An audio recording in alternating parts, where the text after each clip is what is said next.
Good morning, students. I hope all are you fine. Today's continue your history chapter, the making of the national movement 1870 and 1947. Today we are going to discuss about new topic this chapter. Freedom is our birthright. First of all, read about Bal Gangadhar Tilak. Tilak raised the slogan, "Freedom is my birthright and I shall have it."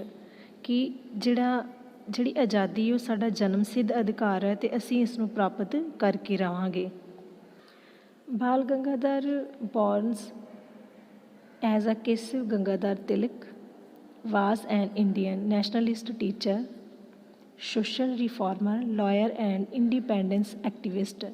He was the first leader of the Indian independence movement. The British colonial authorities called him father of Indian unrest ਕਿਉਂਕਿ ਬਾਲ ਗੰਗਾਧਰ ਤਿਲਕ ਨੇ ਜਦੋਂ Britisher rule ਸੀ ਉਸ time Indians people ਦੇ ਉੱਤੇ ਬਹੁਤ ਜ਼ਿਆਦਾ ਅਤਿਆਚਾਰ ਹੁੰਦਾ ਸੀ ਜਾਂ ਫਿਰ ਉਹਨਾਂ ਦੇ ਨਾਲ ਬਹੁਤ ਜ਼ਿਆਦਾ ਭੇਦਭਾਵ ਕੀਤਾ ਜਾਂਦਾ ਸੀ ਅਤੇ ਇਸ ਚੀਜ਼ ਨੂੰ ਖਤਮ ਕਰਨ ਵਾਸਤੇ ਬਾਲ ਗੰਗਾਧਰ ਤਿਲਕ ਨੇ ਇੰਡੀਅਨ ਲੋਕਾਂ ਦੇ ਵਿੱਚ ਜੋਸ਼ ਭਰਿਆ ਉਹਨਾਂ ਨੂੰ ਗਾਈਡ ਕੀਤਾ ਜਿਸ ਕਰਕੇ ਜਿਹੜੇ ਬ੍ਰਿਟਿਸ਼ਰ ਕਲੋਨੀਅਲ ਅਥਾਰਟੀ ਸੀ ਉਹਨਾਂ ਨੂੰ father of the Indian unrest ਕਹਿੰਦੇ ਸੀ।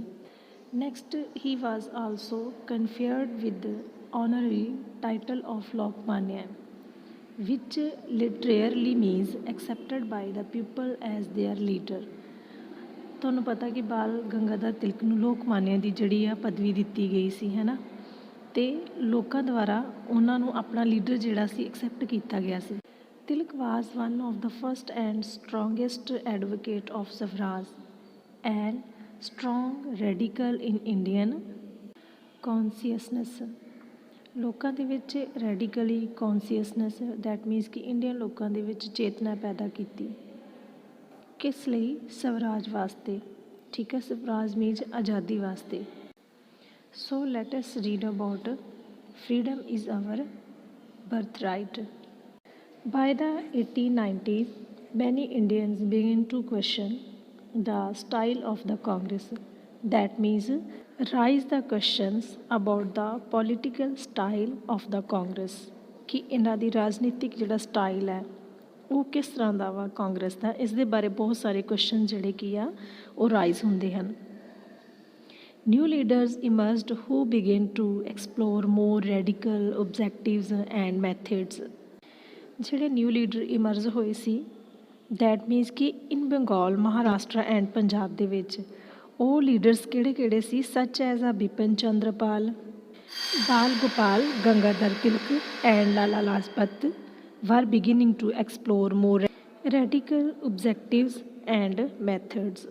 ਹੁਣ ਜਿਹੜੇ ਇਹ 3 ਲੀਡਰਸ ਜਿਹੜੇ ਇਮਰਜ ਹੋਏ ਸੀ ਇਹਨਾਂ ਦੇ ਆਪਣੇ ਓਬਜੈਕਟਿਵ ਸਨ ਅਤੇ ਆਪਣੇ ਹੀ ਮੈਥਡ ਸਨ। They criticized the moderates for their policy of prayers. ਹੁਣ ਉਹ ਮੋਡਰੇਟਸ ਜਿਹੜੇ ਇਹ ਲੀਡਰ ਇਮਰਜ ਹੋਏ ਸਨ ਬਾਲ ਗੰਗਾਧਰ ਤਿਲਕ ਵਰਗੇ, ਬਿਪਿਨ ਚੰਦਰਪਾਲ ਵਰਗੇ ਅਤੇ ਲਾਲਾ ਲਾਜਪਤ ਰਾਏ ਵਰਗੇ ਇਹ ਇੱਦਾਂ ਦੇ ਸਨ ਇਹ ਕਰਨ ਅਤੇ ਮਰਨ ਵਿੱਚ ਵਿਸ਼ਵਾਸ ਕਰਦੇ ਸਨ। ਜੋ ਇਹਨਾਂ ਨੇ ਸੋਚ ਲਿਆ ਮਤਲਬ ਉਹੀ ਇਹਨਾਂ ਨੇ ਕਰਨਾ। ਅਤੇ ਜਿਹੜੇ ਮੋਡਰੇਟ ਸੀ ਉਹਨਾਂ ਦੀ ਜਿਹੜੀ ਪੋਲਿਸੀ ਔਰ ਪ੍ਰੇਅਰ ਸੀ ਉਸ ਨੂੰ ਕ੍ਰਿਟੀਸਾਈਜ਼ਡ ਕਰਦੇ ਸਨ। ਇਸ ਤੋਂ ਬਾਅਦ they argued the people should not believe on the so called good attention of the government and must fight for Swaraj. Even ਕਿ ਉਹ ਲੋਕਾਂ ਨੂੰ ਕਹਿੰਦੇ ਕਿ ਤੁਹਾਨੂੰ ਗੌਰਮੈਂਟ 'ਤੇ ਵਿਸ਼ਵਾਸ ਨਹੀਂ ਕਰਨਾ ਚਾਹੀਦਾ, ਤੁਹਾਡੀ ਅਟੈਂਸ਼ਨ ਸਿਰਫ ਇਸ ਚੀਜ਼ 'ਤੇ ਹੋਣੀ ਚਾਹੀਦੀ ਕਿ ਅਸੀਂ ਸਵਰਾਜ ਵਾਸਤੇ ਲੜਨਾ ਹੈ। Tilak rise the famous slogan freedom is my birthright and shall have it ਕਿ ਜਿਹੜਾ ਆਜ਼ਾਦੀ ਹੈ ਉਹ ਸਾਡਾ ਜਨਮ ਸਿੱਧ ਅਧਿਕਾਰ ਵਾ ਅਤੇ ਅਸੀਂ ਇਸ ਨੂੰ ਪ੍ਰਾਪਤ ਕਰਕੇ ਰਹਾਂਗੇ। ਈਵਨ ਕਿ ਉਹ ਲੋਕਾਂ ਦੇ ਵਿੱਚ ਇਸ ਤਰ੍ਹਾਂ ਦੀ ਸੋਚ ਨੂੰ ਪੈਦਾ ਕਰਨਾ ਚਾਹੁੰਦੇ ਸਨ। emphasize the importance of self reliance and constructive work ਕਿ ਲੋਕ ਇੱਕ ਆਪਣੇ ਆਪ ਨੂੰ ਉਸਾਰੂ ਕੰਮ ਕਰਨ ਆਪਣੇ ਆਪ ਦੇ ਵਿੱਚ ਅਤੇ ਆਪਣੇ ਆਪ ਨੂੰ ਸੈਲਫ ਰਿਲਾਇੰਸ ਮੀਨਸ ਸਵੈ ਨਿਰਭਰ ਬਣਾਉਣ। Next is partition of Bengal. Bengal was partitioned in 1905 by viceroy Curzon and that time. ਜਿਹੜਾ ਵਾਇਸਰਾਏ ਕਰਜ਼ਨ ਸੀ ਉਸ ਦੇ ਟਾਈਮ ਦੇ ਵਿੱਚ ਬੰਗਾਲ ਦੀ ਵੰਡ ਕੀਤੀ ਗਈ 1905 ਦੇ ਵਿੱਚ। Bengal was the largest province of British India. British India ਦੇ ਰੂਲ ਦੇ ਸਮੇਂ ਬੰਗਾਲ ਜਿਹੜਾ ਸੀ ਇੱਕ ਲਾਰਜੈਸਟ ਸੂਬਾ ਸੀ, ਠੀਕ ਹੈ। It includes Bihar and parts of Orissa. ਔਰ ਇਸ ਤੋਂ ਇਲਾਵਾ ਇਸ ਦੇ ਵਿੱਚ ਬਿਹਾਰ ਅਤੇ ਪਾਰਟਸ ਆਫ ਉੜੀਸਾ ਨੂੰ ਇਨਕਲੂਡ ਕੀਤਾ ਗਿਆ ਸੀ। Administrative convenience was cited as the reason for partition of Bengal. Bengal ਦੀ ਪਾਰਟੀਸ਼ਨ ਦਾ ਰੀਜ਼ਨ ਕੀ ਦਿੱਤਾ ਗਿਆ? ਹੁਣ ਇੱਥੇ ਬ੍ਰਿਟਿਸ਼ਰ ਕੀ ਆਰਗਿਊਡ ਕਰ ਰਹੇ ਸਨ ਕਿ for dividing Bengal for reason of administrative convenience, ਕਿ ਜੋ ਬੰਗਾਲ ਦੀ ਵੰਡ ਕੀਤੀ ਗਈ ਹੈ ਪ੍ਰਬੰਧਕੀ ਸਹੂਲਤਾਂ ਲਈ ਕੀਤੀ ਗਈ ਹੈ। Most of the analysts believe that the partition was done to reduce the influences of Bengali politician and the spirit Bengali people.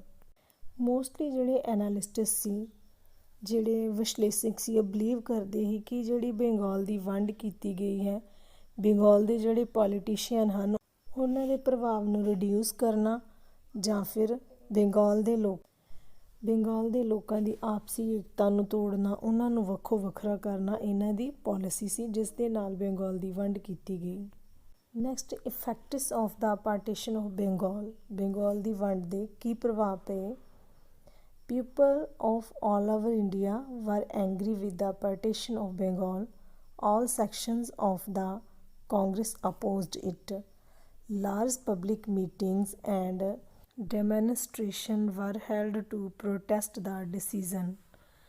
The struggle against the partition of Bengal came to be known as the Swadeshi movement. It was strongest in the Bengal but was felt in other parts of the country as well. It was known as the Vande Mataram movement in Andhra. Bengal partition ਦਾ ਜੋ decision ਲਿਆ ਗਿਆ ਸੀ, ਇਸ ਦੇ ਖਿਲਾਫ ਬਹੁਤ ਸਾਰੇ ਲੋਕਾਂ ਨੇ ਮੀਟਿੰਗਸ ਕੀਤੀਆਂ, ਮੁਜ਼ਾਹਰੇ ਕੀਤੇ ਤੇ ਪ੍ਰੋਟੈਸਟ ਵੀ ਕੀਤੇ। ਇਸ ਡਿਸੀਜਨ ਦੇ ਖਿਲਾਫ ਬਹੁਤ ਸਾਰੇ ਸਟਰਗਲ ਵੀ ਕੀਤੇ ਗਏ। ਇਸ ਪ੍ਰੋਟੈਸਟ ਨੂੰ ਸਵੈਦੇਸੀ ਮੂਵਮੈਂਟ ਦੇ ਨਾਂ ਨਾਲ ਵੀ ਜਾਣਿਆ ਜਾਂਦਾ ਹੈ। ਤੇ it was strongest in the Bengal but felt in parts of the country as well. It was known as the Vande Mataram movement in Andhra. ਔਰ ਇਸੇ ਹੀ ਮੂਵਮੈਂਟ ਨੂੰ ਆਂਧਰਾ ਪ੍ਰਦੇਸ਼ ਦੇ ਵਿੱਚ ਵੰਦੇ ਮਾਤਰਮ ਮੂਵਮੈਂਟ ਦੇ ਨਾਮ ਨਾਲ ਜਾਣਿਆ ਜਾਂਦਾ ਹੈ।